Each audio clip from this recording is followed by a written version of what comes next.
Modi surname मानहानि case में आज सूरत की सेशंस कोर्ट कांग्रेस के नेता राहुल गांधी की याचिका पर अपना फैसला आज सुनाने जा रही है। इस मामले में कोर्ट ने उन्हें 2 साल की सजा सुनाई हुई है। राहुल गांधी ने निचली अदालत के फैसले को चुनौती देते हुए इस पर रोक लगाने की मांग की, जिसको लेकर 3 अप्रैल को याचिका दाखिल की गई थी। इस मामले पर 13 अप्रैल को सेशंस कोर्ट में सुनवाई थी, जिसके बाद अदालत ने कोर्ट के फैसले को आज तक के लिए सुरक्षित रख लिया था। अगर आज राहुल गांधी को राहत नहीं मिली तो उन्हें हाई कोर्ट का रुख करना पड़ेगा, लेकिन अगर आज उन्हें सेशंस कोर्ट से राहत मिल गई तो उनकी संसद सदस्यता बहाल होने का रास्ता खुल सकता है और 2024 में चुनाव भी लड़ सकेंगे। और इस वक्त हमारे सहयोगी उमाशंकर सिंह हमारे साथ जुड़ रहे हैं, कुछ इस पर हम चर्चा करेंगे उन्हीं के साथ। उमा, कोर्ट के आज के फैसले से किस तरह से राहुल गांधी की आगे की राजनीतिक राह या दशा वो तय होने जा रही है? जी देखिए, जब 3 अप्रैल को सुनवाई हुई थी जिसमें कि राहुल गांधी खुद वहां पर पेश हुए थे, उसके बाद 13 तारीख को जो कन्विक्शन है उस पे स्टे की जो मांग की गई राहुल गांधी की तरफ से, उसकी तारीख मुकर्रर की गई थी।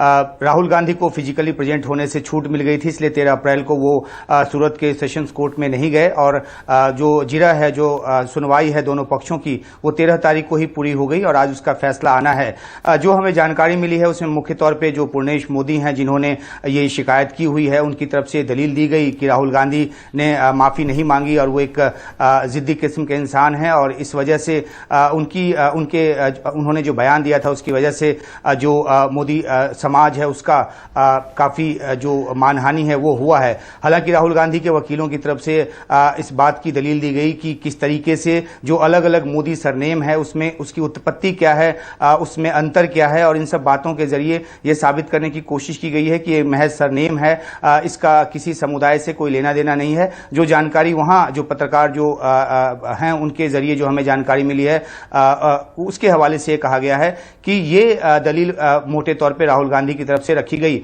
अब देखना यह है कि सेशंस कोर्ट जो है वो उसने किस दलील को माना है और क्या वो किसी तरह से इस कन्विक्शन पे रोक लगाने का फैसला देता है। अगर फैसला देता है तो जाहिर सी बात है कि इसके बाद राहुल गांधी जो है सांसद के तौर पे रिइंस्टेट होने की दिशा में जो अपना कदम है वो आगे बढ़ाएंगे, क्योंकि जो लोकसभा सचिवालय है वहां से जो नोटिफिकेशन जारी किया गया उस सजा के आधार पे जो मैजिस्ट्रेट कोर्ट में वो सजा आई थी और 2 साल की सजा दी गई थी, उसके आधार पे उनकी सांसदी जो है वो खत्म की गई है। उनको घर भी खाली करना पड़ रहा है, तकरीबन उन्होंने घर खाली ही कर दिया है। तो अब देखना यह है कि आज के कोर्ट के फैसले क्या रुख होता है और उसके बाद 2 दरवाजे खुलते हैं। अगर जो कोर्ट कन्विक्शन को रोक देता है तो उसके बाद जाहिर सी बात है कि सांसदी को रिइंस्टेट करने की दिशा में राहुल गांधी कदम बढ़ाएंगे और अगर फैसला बरकरार रहता है तो फिर ऊपरी अदालत यानी कि हाई कोर्ट का दरवाजा जो है वो खटखटाना पड़ेगा राहुल गांधी को। तो आज का दिन काफी अहम है। हालांकि हमने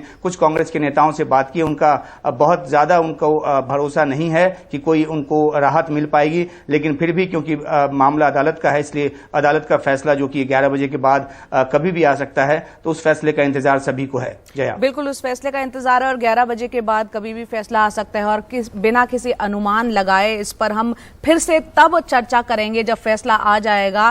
तो आज की बड़ी खबर आपको बता दें, राहुल गांधी का जो पूरा मामला है मोदी सरनेम को लेकर, उन्होंने कर्नाटक के कोल्लार में एक रैली में 2019 में उन्होंने जो टिप्पणी की थी उसके बाद कोर्ट केस जो फाइल हुआ था, 2 साल की उनको सजा सुनाई गई थी। उस सजा को उन्होंने चुनौती दी थी।